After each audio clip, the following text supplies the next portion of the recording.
देख लिया और सुन लिया कि बहुत शोर मचिया होया जिहड़े किसान विरोधी एक्ट बनाए पार्लीमेंट विच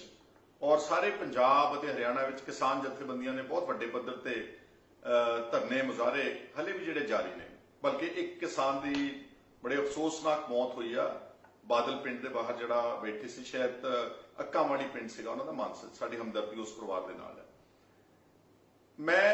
अज इस वीडियो राही एक संदेश देना चाहना जिहड़ा कि मैं समझदा कि बड़ा वाजिब जी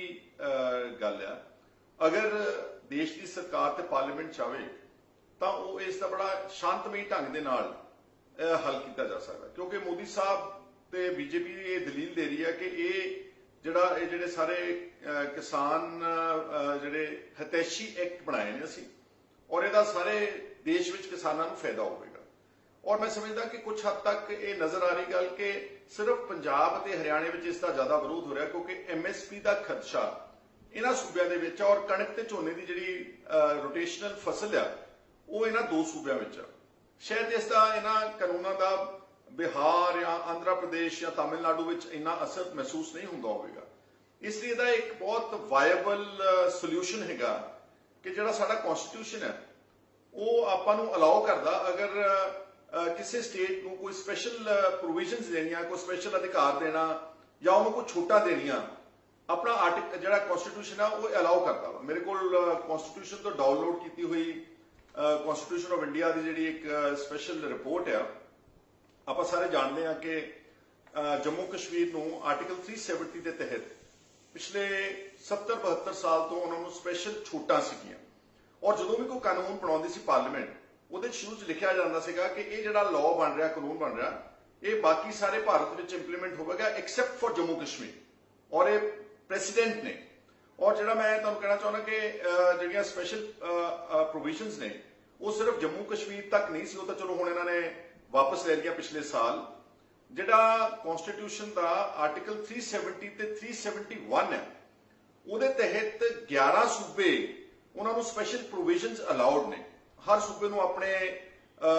लोकां दे जज्बातां दे अनुकूल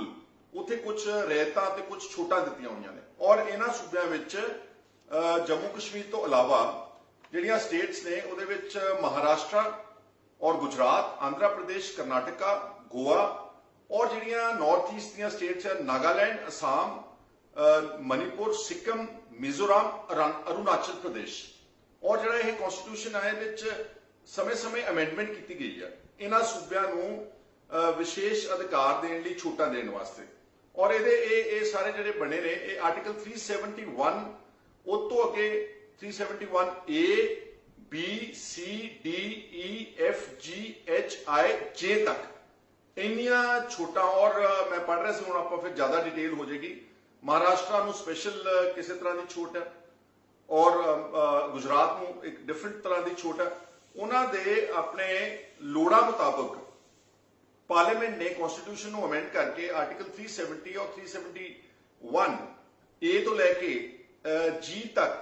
ये सारिया छूटा जिहड़ियां स्टेट्स नूं दित्तियां। तां असीं सिर्फ की मंगदे हां, असीं कहने कि ये जिहड़ा कानून है तुसीं सारे देश वास्ते कहने कि किसानां लई बहुत चंगा, जरूर लागू करो, लेकिन पंजाब ते हरियाणा नूं छड्ड दो। वैसे तां साडा असीं तां पंजाब दी वकालत कर रहे, पर क्योंकि हरियाणा भी बिल्कुल साडे नाल ही लग्या होया ते हरियाणे दे विच भी बहुत वड्डे पद्धर ते किसान जिहड़े हताश ते परेशान ने ते धरने लाए ने, तो मैं उन्हां दी भी गल कर रहा हां कि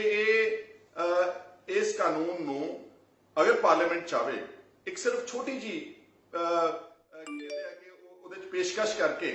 प्रवानगी लैनी है सिर्फ पार्लीमेंट के कोलों कि ये जिहड़ा असीं खेती नाल कनैक्टेड कानून 3 ऑर्डीनेंसिस नूं कानून बनाया वा वो असीं सारे देश में लागू करांगे, लेकिन पंजाब ते हरियाणा में लागू नहीं किए जाएंगे। वैसे भी सरकार मोदी साहब कह रहे हैं कि मिनिमम सपोर्ट प्राइस जी वो पंजाब या हरियाणे में खत्म नहीं की जाऊगी। अगर तुम ये यकीन दवा ही रहे हो तो फिर एक बार अच्छी तरह यकीन दवा दो कि ये जिहड़े कानून बनाए ने वो पंजाब ते हरियाणा च लागू नहीं करांगे, क्योंकि पंजाब ते हरियाणा के लोग इहनूं प्रवान नहीं कर रहे। किसान ते किसान जथेबंदियां ते सधारण ईवन पोलिटिकल पार्टीज कोई भी इसनूं प्रवान नहीं कर रहा। और पंजाब विधान सभा ने तो हाल ही में जिहड़ा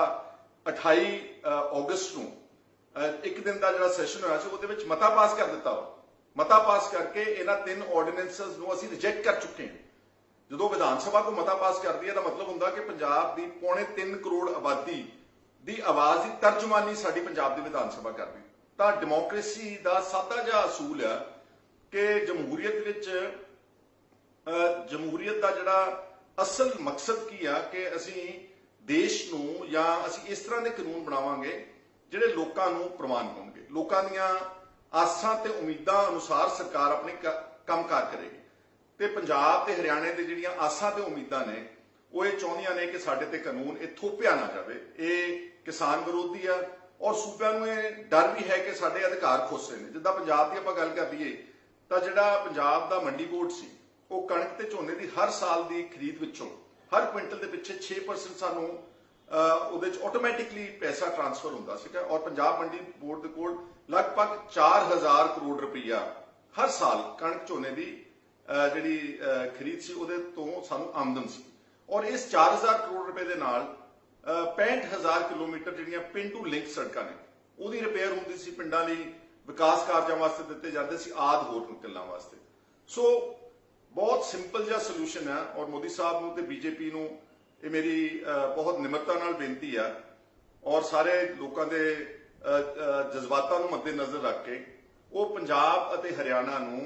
ਇਹਨਾਂ ਨਵੇਂ ਬਣਾਏ ਕਾਨੂੰਨਾਂ ਦੇ ਵਿੱਚੋਂ ਛੂਟ ਦੇ ਦੇਣ। ਕੁਝ ਵੀ ਕਰਨ ਦੀ ਲੋੜ ਨਹੀਂ, ਸਿਰਫ ਕਲਮ ਦੇ ਨਾਲ ਹੀ ਹੋ ਜਾਣਾ। ਨਾ ਕਿਸੇ ਨੇ ਝਗੜਾ ਕਰਨਾ, ਨਾ ਕੋਈ ਮੁਕੱਦਮੇ ਦਰਜ ਕਰਨੇ, ਨਾ ਕੋਈ ਮਾਰ ਧਾੜ ਕਰਨ ਦੀ ਲੋੜ ਪੈਣੀ, ਕਿਉਂਕਿ ਅਗਰ ਆਪਾਂ ਨਹੀਂ ਕੀਤਾ ਤਾਂ ਮੈਨੂੰ ਲੱਗਦਾ ਵਾ ਕਿ ਇਹ ਐਜੀਟੇਸ਼ਨ ਆਉਣ ਵਾਲੇ ਦਿਨਾਂ ਵਿੱਚ ਹੋਰ ਵਧੇਗੀ ਔਰ ਇਹਦਾ ਜਿਹੜਾ ਹੈਗਾ ਹਰ ਘਰ ਤੱਕ ਅਸਰ ਪਵੇਗਾ। ਔਰ ਤੁਸੀਂ ਦੇਖ ਲਿਆ ਬੀਜੇਪੀ ਨੇ ਕਿ ਉਹਨਾਂ ਦਾ ਇੱਕ ਪੁਰਾਣਾ ਕੱਟੜ ਦਲ ਸ਼੍ਰੋਮਣੀ ਅਕਾਲੀ ਦਲ ਵੀ ਇਸ ਦਾ ਵਿਰੋਧ ਕਰ ਰਿਹਾ। ਹਾਲਾਂਕਿ ਉਹਨਾਂ ਦਾ ਵਿਰੋਧ ਜਿਹੜਾ ਵਾ ਉਹ ਬਹੁਤ ਸਾਰੇ ਲੋਕ ਤੇ ਪੰਜਾਬ ਦੀ ਜਿਹੜੀ ਜਨਤਾ ਸਮਝਦੀ ਆ ਕਿ ਇਹ ਉਹ ਇੱਕ ਦਿਖਾਵਾ ਸੀ ਜਾਂ ਇੱਕ ਫਰਜ਼ੀ ਵਿਰੋਧ ਆ, ਕਿਉਂਕਿ ਪਹਿਲਾਂ ਉਹ ਇਸ ਜਿਹੜੇ ਆਰਡੀਨੈਂਸਿਸ ਦੀ ਸਪੋਰਟ ਕਰਦੇ ਰਹੇ ਔਰ ਫਿਰ ਉਹਨਾਂ ਨੇ ਜਦੋਂ ਦੇਖਿਆ ਕਿ ਪੰਜਾਬ ਦੇ ਵਿੱਚ ਤਾਂ ਬਹੁਤ ਹਾਹਾਕਾਰ ਮਚ ਗਈ ਔਰ ਉਹਨਾਂ ਦੇ ਪਿੰਡ ਤੱਕ ਇਹਦਾ ਸੇਕ ਲੱਗਿਆ, ਉਹਨਾਂ ਨੂੰ ਆਪਣੇ ਘਰ ਤੱਕ ਸੇਕ ਮਹਿਸੂਸ ਹੋਇਆ, ਫਿਰ ਉਹਨਾਂ ਨੇ ਪਾਰਲੀਮੈਂਟ ਵਿੱਚ ਇਸ ਦਾ ਵਿਰੋਧ ਕੀਤਾ ਔਰ ਹਰਸਿਮਰਤ ਕੌਰ ਨੇ ਇਹਦੇ ਖਿਲਾਫ ਇਸਤੀਫਾ ਦਿੱਤਾ। ਤਾਂ ਚਲੋ ਘੱਟੋ ਘੱਟ ਇਹ ਸੰਕੇਤ ਹੈ ਕਿ ਜਿਹੜਾ ਉਹਨਾਂ ਦਾ ਆਪਣਾ ਅਲਾਇੰਸ ਸੀ ਨੈਸ਼ਨਲ ਡੈਮੋਕ੍ਰੈਟਿਕ ਅਲਾਇੰਸ NDA ਦਾ ਬੀਜੇਪੀ ਦਾ, ਉਸ ਅਲਾਇੰਸ ਪਾਰਟਨਰ ਨੇ ਵੀ ਇਸ ਦਾ ਵਿਰੋਧ ਕੀਤਾ ਵਾ ਤੇ ਸਾਰੇ ਪਾਸੋਂ ਇਹਦਾ ਵਿਰੋਧ ਹੋ ਰਿਹਾ। ਇਸ ਲਈ ਮੈਂ ਸਮਝਦਾ ਕਿ ਬਹੁਤ ਇੱਕ ਵਾਜਬ ਪਾਏਦਾਰ ਇਸ ਗੱਲ ਦਾ ਸੋਲੂਸ਼ਨ ਹੈ ਕਿ ਪਾਰਲੀਮੈਂਟ ਇੱਕ ਅਮੈਂਡਮੈਂਟ ਕਰਕੇ ਇਹਨਾਂ ਲਾਜ਼ ਦੇ ਵਿੱਚ ਇੱਕ ਸਿੰਪਲ ਪ੍ਰੋਵੀਜ਼ਨ ਪਾ ਦੇਣ ਕਿ ਇਹ ਜਿਹੜੇ ਨਵੇਂ ਕਾਨੂੰਨ ਬਣਾਏ ਗਏ ਨੇ ਜਿਨ੍ਹਾਂ ਨੂੰ ਅਸੀਂ ਸਾਰੇ ਕਿਸਾਨ ਵਿਰੋਧੀ ਮੰਨਦੇ ਹਾਂ ਔਰ ਅਸੀਂ ਇਹਨਾਂ ਕਾਨੂੰਨਾਂ ਨੂੰ ਨਹੀਂ ਚਾਹੁੰਦੇ ਔਰ ਸਾਡੀ ਵਿਧਾਨ ਸਭਾ ਵੀ ਮਤਾ ਪਾਸ ਕਰ ਚੁੱਕੀ ਆ, ਇਹਨਾਂ ਕਾਨੂੰਨਾਂ ਨੂੰ ਸਾਡੇ ਤੇ ਥੋਪਿਆ ਨਾ ਜਾਵੇ ਤੇ ਪੰਜਾਬ ਅਤੇ ਹਰਿਆਣਾ ਨੂੰ ਇਸ ਤੋਂ ਬਾਹਰ ਰੱਖ ਦਿੱਤਾ, ਐਗਜ਼ੈਂਪਟ ਕਰ ਦਿੱਤਾ ਜਾਵੇ, ਐਕਸਕਲੂਡ ਕੀਤਾ ਜਾਵੇ। ਔਰ ਜਿੱਦਾਂ ਬਾਕੀ 11 ਸਟੇਟਸ ਨੂੰ ਤੁਸੀਂ ਸਪੈਸ਼ਲ ਅਧਿਕਾਰ ਤੇ ਸਪੈਸ਼ਲ ਪ੍ਰੋਵੀਜ਼ਨਸ ਤੇ ਸਪੈਸ਼ਲ ਛੋਟਾਂ ਤੇ ਰਹਿਤਾਂ ਦਿੱਤੀਆਂ, ਪੰਜਾਬ ਨੂੰ ਇਸ ਕਾਲੇ ਕਾਨੂੰਨ ਤੋਂ ਬਾਹਰ ਕੀਤਾ ਜਾਵੇ। ਇਸ ਸੰਬੰਧ ਵਿੱਚ ਆਉਣ ਵਾਲੇ ਦਿਨਾਂ ਵਿੱਚ ਅਸੀਂ ਜਿਹੜੇ 5 ਵਿਧਾਇਕ ਹਨ ਜਿਹਦੇ ਚ ਜਗਦੇਵ ਸਿੰਘ ਕਮਾਲੂ ਮੋੜ ਤੋਂ, ਕੰਵਰ ਸਿੰਘ ਸੰਧੂ ਖਰੜ ਤੋਂ, ਪਿਰਮਲ ਸਿੰਘ ਖਾਲਸਾ ਭਦੌੜ ਤੋਂ ਔਰ ਜਗਤਾਰ ਸਿੰਘ ਜੱਗਾ ਹਿੱਸੋਵਾਲ ਰਾਏਕੋਟ ਤੋਂ MLA ਅਸੀਂ ਇਕੱਠੇ ਹੋ ਕੇ ਇਸ ਮੁਤਲਕ ਦੇਸ਼ ਦੇ ਪ੍ਰਧਾਨ ਮੰਤਰੀ ਨੂੰ ਇੱਕ ਚਿੱਠੀ ਬਕਾਇਦਾ ਤੌਰ ਤੇ ਲਿਖ ਕੇ ਵੀ ਸੁਝਾਅ ਪੇਸ਼ ਕਰਾਂਗੇ। ਉਮੀਦ ਕਰਦਾ ਕਿ ਇਹ ਬੜੇ ਵਾਜਬ ਦੀ ਗੱਲ ਆ ਤਾਂ ਮੇਰੀ ਸਭ ਨੂੰ ਇਹ ਫਰਿਆਦ ਹੈ ਕਿ ਇਸ ਨੂੰ ਜ਼ਿਆਦਾ ਤੋਂ ਜ਼ਿਆਦਾ ਸ਼ੇਅਰ ਕਰਿਓ ਤਾਂ ਕਿ ਇਹ ਜਿਹੜਾ ਵਿਊ ਪੁਆਇੰਟ ਹੈਗਾ ਇਹ ਸਾਰੇ ਆਪਣੇ ਸੂਬੇ ਔਰ ਆਪਣੇ ਦੇਸ਼ ਔਰ ਆਪਣੀਆਂ ਸਰਕਾਰਾਂ ਤੱਕ ਪਹੁੰਚ ਸਕੇ। ਤੁਹਾਡਾ ਸਾਰਿਆਂ ਦਾ ਬਹੁਤ ਬਹੁਤ ਸ਼ੁਕਰੀਆ, ਧੰਨਵਾਦ।